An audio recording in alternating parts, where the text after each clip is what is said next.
Saat ini, Xiaoyan nampak menarik nafas dalam-dalam. Ekspresinya juga perlahan berubah muram. Jika kali ini ia tak mampu menerimanya, kemungkinan besar ia akan benar-benar mati. "Huntiandi, kau mungkin sudah siap, tapi aku juga sudah siap," ucap Xiaoyan sembari menatap Huntiandi. Segel tangannya berubah. Setelah itu, ia melebarkan mulutnya. Sesaat kemudian, cahaya terang benderang memancar keluar. Hingga akhirnya, ia melayang bersama angin. Ia nampak benar-benar berubah menjadi persegi yang muncul di langit. Itu adalah kotak api surgawi, gumam Guiyuan. Di sudut lain, Guiyuan dan yang lainnya terkejut saat melihat benda yang agak familiar itu. Benda itu ternyata adalah kotak api surgawi yang diambil dari rumah dewa kuno. Namun, api surgawi itu tidak terlalu kuat. Itu hanyalah token. Mungkinkah Xiaoyan berencana mengandalkan ini untuk memblokir formasi Huntiandi? Di sisi lain, kotak api surgawi nampak melayang di langit. Tubuh Xiaoyan bergerak dan muncul di langit di atas kotak itu. Segel api yang cemerlang di alisnya tiba-tiba menari dengan intens. Fluktuasi pikiran yang tak terlukiskan menyebar dari dalam segel api itu. Fluktuasi itu pun segera menyebar ke seluruh benua Daoqi dengan kecepatan yang sangat mengerikan. "Atas nama APD, semua api di dunia mendengarkan perintahku," ucap Xiaoyan. Mata Xiaoyan juga tiba-tiba terbuka, dan sebuah suara penuh dengan tekanan bergema dengan dahsyat di seluruh benua Daoqi. "Peringkat 23 di peringkat api surgawi, api kuning misterius," ucap Xiaoyan. Api yang cemerlang menyelimuti tubuh Xiaoyan. Ia bahkan tampak seperti kaisar skala api. Setelah teriakan ini, ledakan dahsyat terdengar dari sebuah gunung yang berjarak 50.000 km dari dataran tengah. Api kuning tua melesat keluar, hingga akhirnya api itu berubah menjadi seperti bintang jatuh yang membelah langit. Api itu menembus angkasa. Dalam sekejap, api itu telah muncul di atas dataran tengah. Akhirnya, api itu langsung mendarat di pilar batu di alun-alun api surgawi. Setelah api kuning tua itu melesat ke pilar batu, api kuning misterius yang muncul darinya tiba-tiba membumbung tinggi. Api itu juga berubah menjadi pilar api yang kemudian melesat ke langit. Peringkat ke-22 peringkat api surgawi, api roh 10.000 binatang. 21 di peringkat api surgawi. Ke-19 pada peringkat api surgawi, inti api teratai hijau, ucap Xiaoyan. Dan sesaat kemudian, api hijau pucat melonjak keluar dari dalam tubuh Xiaoyan dan menyerbu ke arah pilar batu. Tak terhitung banyaknya orang benar-benar terpana menyaksikan pemandangan spektakuler ini. Setiap kali teriakan Xiaoyan terdengar, api surgawi akan menerobos ruang dan tiba. Akhirnya, api itu akan mematuhi perintahnya dan memasuki pilar batu. Bahkan penampilannya seolah-olah Xiaoyan telah berubah menjadi kaisar skala api. Selain itu, tak satu pun dari api ini berani menentangnya. Pemandangan spektakuler ini membuat darah mendidih karena kegembiraan saat melihatnya. Perasaan maha kuasa karena semua hal di dunia mematuhi perintahnya menyebabkan seseorang merasakan rasa hormat dan iri yang tak tertandingi. Peringkat ke-7 dalam peringkat api surgawi, 9 api leluhur emas sunyi, ucap Xiaoyan. Xiaoyan sekali lagi berteriak keras di langit. Dan di sisi lain, tubuh Yanjin tiba-tiba bergetar hebat saat ia berdiri di bawah. Karena pada dasarnya, api keemasan mulai terlepas dari tubuhnya tanpa kendali dan menyerbu pilar batu. Beberapa api surgawi berikutnya mungkin merasuki pemiliknya masing-masing, tetapi semuanya dengan mudah lolos dari tubuh pemiliknya setelah dipanggil oleh Xiaoyan, dan mereka kemudian ditembakkan ke pilar batu. Peringkat ketiga api surgawi, api iblis pemurnian, ucap Xiaoyan sembari menarik nafas dalam-dalam. Sesaat kemudian, Yi kecil pun melesat keluar dari tubuhnya dan melesat ke pilar batu. Setelah itu, pilar api merah muda pun seketika melesat ke langit. Saat ini, sudah ada 21 pilar api surgawi di alun-alun api surgawi. Bahkan aura yang dipancarkan bisa digambarkan mengguncang bumi. Adegan ini juga membuat Huntiandi sangat terkejut. Ia samar-samar merasakan kegelisahan. Di sisi lain, mata Xiaoyan yang cemerlang itu telah beralih ke Hun Tiandi ketika api teratai iblis pemurnian melesat ke pilar api. Dan seketika itu juga, segel tangannya berubah saat ia berteriak dengan suara dingin. Peringkat kedua peringkat api surgawi, api pelahap ketiadaan, ucap Xiaoyan. Tak lama kemudian, tubuh Hun Tiandi tiba-tiba bergetar saat teriakan itu terdengar. Api pelahap ketiadaan yang telah lama dilahapnya ternyata sekali lagi menunjukkan tanda-tanda pemulihan. Bajingan, ucap Hun Tiandi. Hati Hun Tiandi sedikit ngeri. Ia bisa merasakan bahwa jika Xiaoyan benar-benar diizinkan mengumpulkan semua api surgawi, serangan yang bisa dilepaskannya akan cukup untuk mengalahkannya. Karena itu, ia tidak boleh membiarkan api pelahap ketiadaan juga dipanggil oleh Xiaoyan. Sebuah pikiran terlintas di benaknya saat ia buru-buru memblokir kekuatan pemanggilan yang berasal dari tubuh Xiaoyan. Kau benar-benar melahap api pelahap ketiadaan, benar-benar kejam, ucap Xiaoyan. Kejutan melintas di mata Xiaoyan saat ia merasakan riak di tubuh Hun Tiandi. Namun ia langsung tertawa dingin sambil berteriak dengan keras. Api pelahap ketiadaan, berapa lama lagi kau akan menunggu sebelum bertindak? Ucap Xiaoyan. Dan teriakan Xiaoyan baru saja terdengar ketika tubuh Hun Tiandi tiba-tiba bergetar. Api hitam akhirnya keluar dari tubuhnya. Hingga akhirnya ia dengan cepat keluar dari kotak dogi dan berubah menjadi sosok manusia. Hun Tiandi, karena kau ingin melahapku, aku pasti akan menyeretmu ke bawah bersamaku bahkan jika aku mati, ucap api pelahap ketiadaan. Saat api pelahap ketiadaan muncul, matanya juga menatap tajam Hun Tiandi. Namun kemudian ia tiba-tiba menoleh. Tatapan tajam yang tadinya ia gunakan untuk menatap Xiaoyan kini berubah menjadi sedikit aneh, karena pada dasarnya kini ia bisa merasakan tekanan yang berasal dari Xiaoyan. Kaisar api Xiaoyan, kau punya kemampuan untuk memanggil semua api di dunia ini. Hari ini aku akan menuruti perintahmu, ucap api pelahap ketiadaan. Api pelahap ketiadaan juga nampak tertawa terbahak-bahak dengan ekspresi muram. Setelah itu, ia memasuki pilar batu terakhir di depan mata Hun Tiandi yang murka. Setelah api pelahap ketiadaan melesat ke pilar batu terakhir, sebuah pilar api hitam juga melesat ke langit. 22 pilar api perlahan bergeser, hingga akhirnya mereka berkumpul di udara. Tak lama setelah itu, seorang penguasa kuno berwarna cemerlang nampak telah muncul di titik di mana api-api itu telah menyatu. Api surgawi memperpanjang penguasa kuno, gumam Gu Yuan. Di sisi lain, mata Gu Yuan dan yang lainnya tiba-tiba menciut setelah melihat penguasa kuno dengan api yang cemerlang.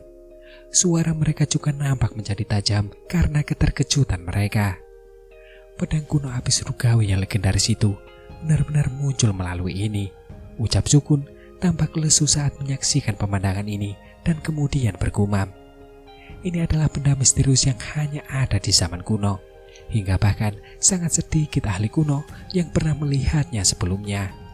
Di sudut lain, keterkejutan juga muncul di mata Hun Tiandi saat ini.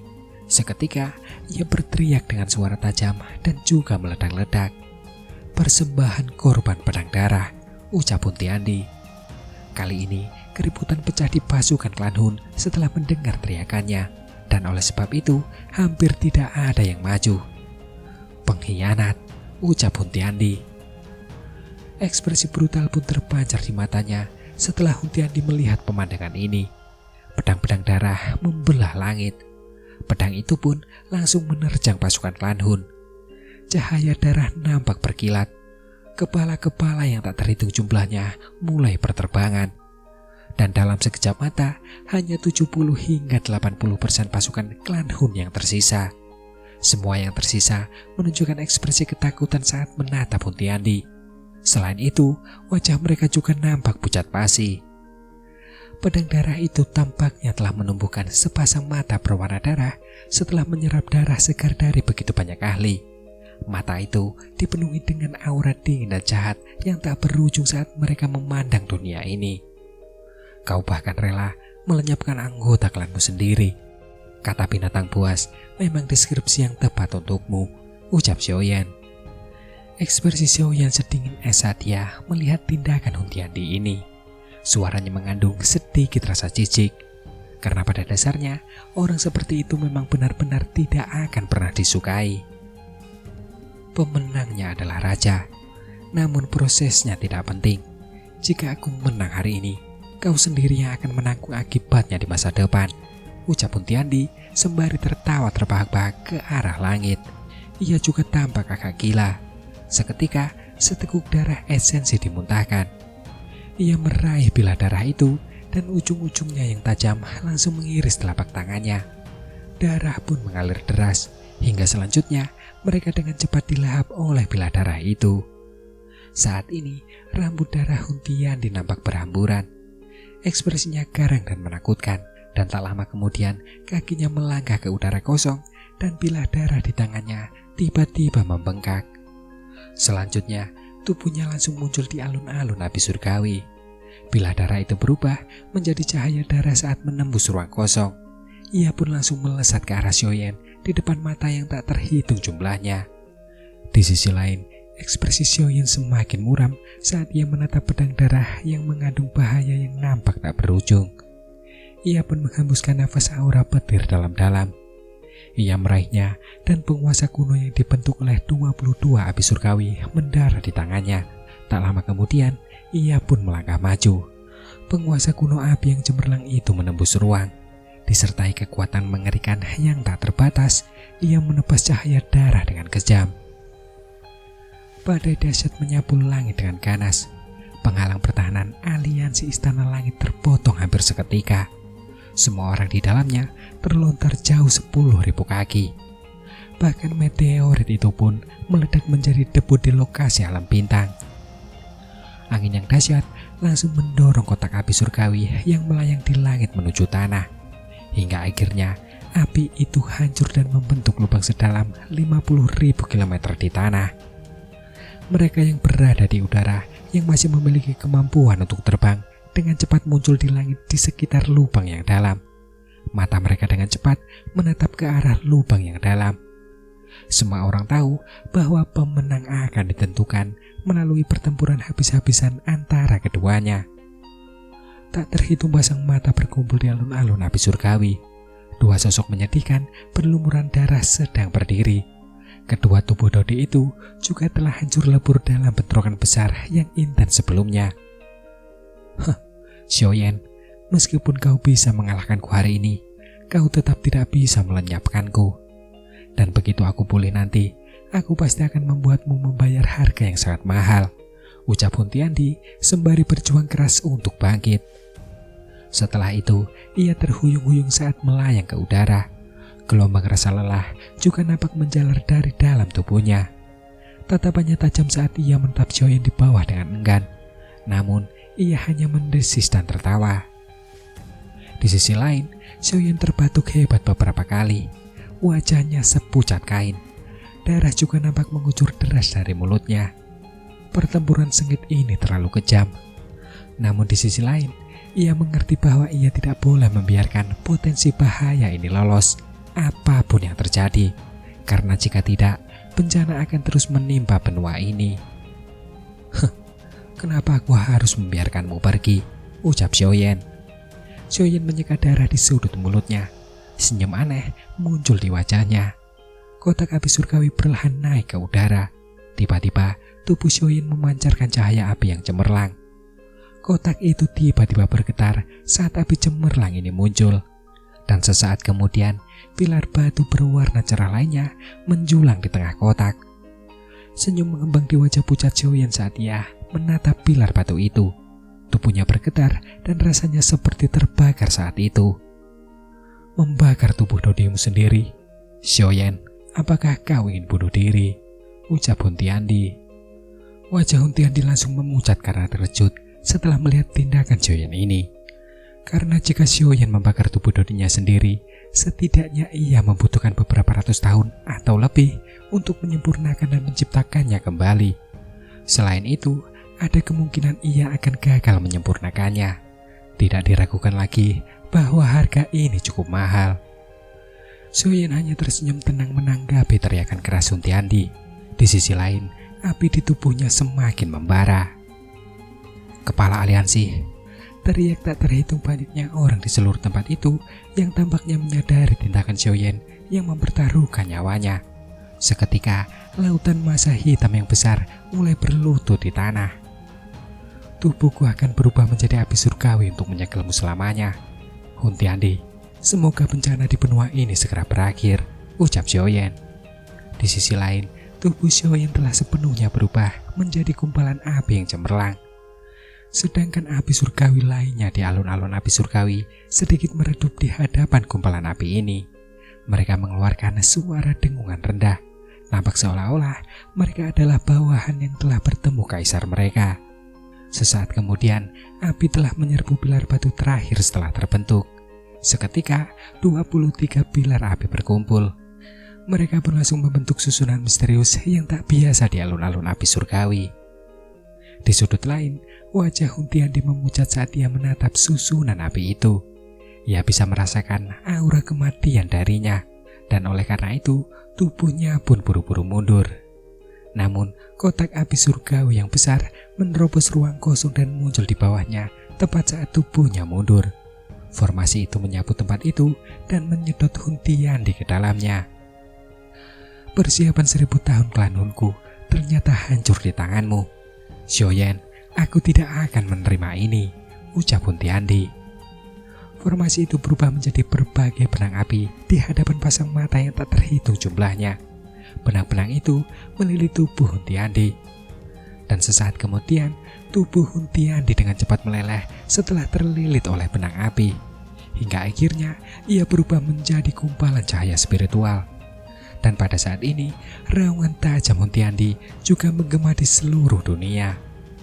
Di sisi lain, benang-benang api itu telah berubah menjadi kepompong raksasa saat gugusan cahaya itu muncul. Hingga akhirnya perlahan-lahan mendarat di kotak api surgawi dan perlahan-lahan terbenam jauh ke dalamnya. Banyak simbol api misterius juga melilit seluruh kotak seperti segel. Dari sudut lain, banyak orang di tanah memandangi kepompong api yang sedang ditekan di alun-alun api surgawi. Tubuh mereka pun gemetar tak terkendali. Hari ini, mereka akhirnya terbebas dari perasaan seperti kiamat selama lebih dari setengah tahun. Apakah ini berhasil? Ucap Guyuan. Di sisi lain, Guyuan dan yang lainnya tercengang saat menyaksikan alun-alun api surgawi melayang di langit dan mendengar sorak-sorai menggetarkan bumi di dataran tengah. Lalu apakah mereka akhirnya berhasil menghentikan bencana ini? Sesaat kemudian, keterkejutan di wajah mereka berangsur-angsur berubah menjadi kegembiraan yang meluap-luap. Guyuan dan yang lainnya saling berpandangan. Suasana hati mereka melonjak. Akhirnya, mereka tanpa sadar tertawa terbahak-bahak. Kali ini, tawa mereka benar-benar tanpa rasa takut. Dari sisi lain, Sun Er dan Cailin di samping terkejut saat melihat peringkat api surgawi. Sesaat kemudian, mereka bergegas menuju alun-alun api surgawi seperti orang gila. Keduanya melihat banyak pilar api surgawi ketika di alun-alun. Mata mereka langsung tertuju pada api yang cemerlang di tengahnya. Namun, tidak ada seorang pun yang berdiri di sana seperti yang mereka duga. Dan oleh sebab itu, kedua wanita itu seperti tersambar petir saat itu. Wajah cantik mereka pucat pasi, air mata mereka juga mengalir tanpa sadar. Namun sesaat kemudian, batuk lemah tiba-tiba terdengar sementara kedua wanita itu tertekan dan putus asa. Cahaya api di pilar api bergerak dan sesosok yang agak ilusif muncul di hadapan mereka berdua. Aku masih hidup, hanya saja aku telah menghancurkan tubuh fisikku. Yang perlu kulakukan hanyalah menciptakan yang baru di masa depan, ucap Xiaoyan tampak pucat saat menatap kedua wanita itu dan berbicara dengan nada lemah. Dua sosok cantik menerkamnya setelah tawa Xiaoyan terdengar. Mereka pun bertabrakan dengan keras di pelukannya. Jangan pergi dan menjadi pahlawan lagi lain kali, ucap suara lemah terdengar, namun tidak ada yang tahu siapa yang menggerutu di tengah tangisan itu. Kalau tidak, seluruh benua ini akan hancur, ucap Xiaoyan mendesah pelan dalam hati. Ia langsung tersenyum dan mengangguk. Ini terakhir kalinya, ucap Xiaoyan. Mata Xiaoyan melirik ke tengah alun-alun api surgawi saat ia mengucapkan kata-kata itu. Sebuah jiwa Dodi tersegel di bawahnya. Ia juga akan secara bertahap dimurnikan oleh api di dalam kegelapan. Pertarungan besar itu mungkin menyedihkan, tetapi beruntunglah dia yang muncul sebagai pemenang. Xiaoyan tersenyum sambil memandangi dataran tengah yang telah hancur hingga berlubang. Perasaan lega yang belum pernah dirasakan Xiaoyan sebelumnya menyebar dari lubuk jiwanya. Akhirnya, aku bisa beristirahat. Xiaoyan memeluk kedua wanita di alun-alun api surgawi dan perlahan menutup matanya. Xiaoyan telah bekerja keras selama bertahun-tahun karena berbagai alasan, dan nampaknya hasil yang diperolehnya tidak buruk. Sesaat kemudian, Xiaoyan melengkungkan bibirnya membentuk senyum saat dia bergumam pada dirinya sendiri. Leluhur Xiaoxuan, aku telah membantumu menyelesaikan apa yang gagal kau capai, gumam Xiaoyan.